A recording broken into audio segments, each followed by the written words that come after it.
Hi, I'm Dr. Todd Shatkin, and welcome to this Monday Morning Minute.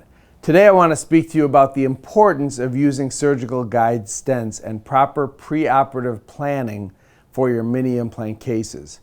It is paramount to have proper planning, and the only way to do that is to thoroughly review the x-rays, the models, and plan exactly where you want to place the implants. The very best way to do that is by using a surgical guide with a 3D surgical CBCT stent. The way to get a surgical stent, a 3D surgical stent, is you have to take a cone beam CT scan of the patient.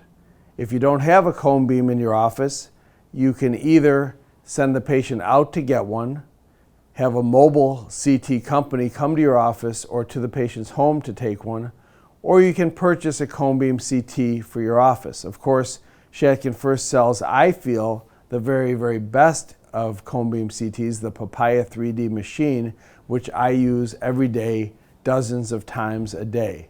I really don't think I could go back to a panoramic x-ray after having cone beam for the past 8 years in my office.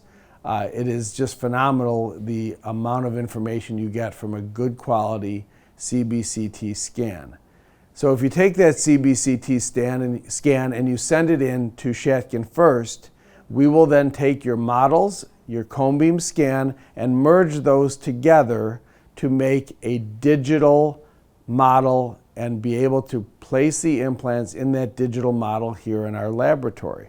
From that, we will print a 3D model on the 3D printer and then fabricate a surgical guide stent over that 3D model that looks something like this.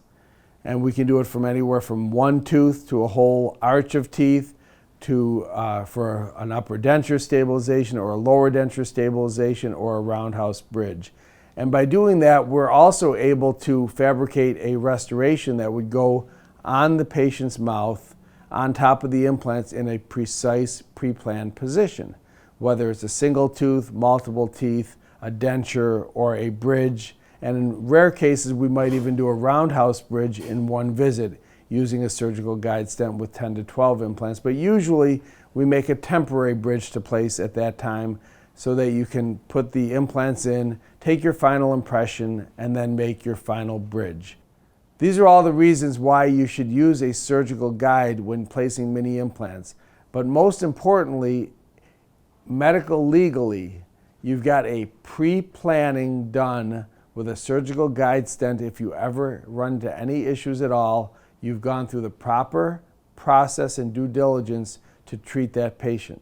And you want to document all that, and you want to keep the surgical guide stent with the patient's name on it in a sealed bag so that you never lose it.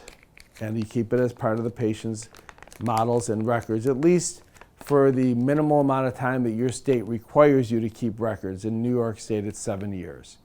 So I hope this information was helpful to you, and I look forward to talking to you next Monday on the Monday Morning Minute. Thanks for joining me.